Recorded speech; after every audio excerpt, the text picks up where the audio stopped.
ഇന്ന് central government അവതരിപ്പിച്ച കേന്ദ്ര ബജറ്റിൽ വന്ന ഇൻകം ടാക്സ് ഭേദഗതിയെ പറ്റിയാണ് അവർ സംസാരിക്കാൻ പോകുന്നത്. പ്രധാനപ്പെട്ട ചേഞ്ചസുകളെ പറ്റിയാണ് പറയുന്നത്. ആദ്യമായിട്ട് സാലറി ക്ലാസ്സുകൾക്കുള്ള ഒരു പ്രത്യേക ഗുണമാണ് അവർക്ക് സ്റ്റാൻഡേർഡ് ഡിഡക്ഷൻ. ഇതുവരെ 50,000 രൂപയായിരുന്നു, അത് 75,000 രൂപ ആക്കിയിരിക്കുന്നു. അത് ന്യൂ റെജീമിലുള്ള ആൾക്കാർക്കാണ്. അതുപോലെ ന്യൂ ടാക്സ് റെജീമിലുള്ളവർക്ക് ടാക്സ് സ്ലാബുകളിൽ വ്യത്യാസം വന്നു. അതായത് 3 ലക്ഷം വരെ ടാക്സ് ഇല്ല, 3 ലക്ഷം മുതൽ 7 ലക്ഷം വരെ ആണെങ്കിൽ 5%, നേരത്തെ 3 മുതൽ 6 ലക്ഷം വരെ ആയിരുന്നു.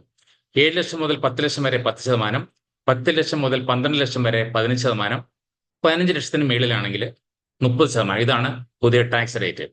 അതുപോലെ തന്നെ ഫാമിലി പെൻഷൻ ലഭിക്കുന്ന ആൾക്കാർക്ക് ഇതുവരെ ഡിഡക്ഷൻ എന്ന് പറഞ്ഞാൽ 15,000 രൂപയായിരുന്നു, അത് 25,000 രൂപയായിട്ട് ഉയർത്തിയിട്ടുണ്ട്. പിന്നീട് വന്നിരിക്കുന്ന ചേഞ്ചസ് എന്ന് പറഞ്ഞാൽ ക്യാപിറ്റൽ ഗെയിനിലാണ്. ഷോർട്ട് ടൈം ക്യാപിറ്റൽ ഗെയിനിന്റെ ചില ഫിനാൻഷ്യൽ അസറ്റുകൾക്കുള്ള റേറ്റ് 20% ആക്കി. ഇതുവരെ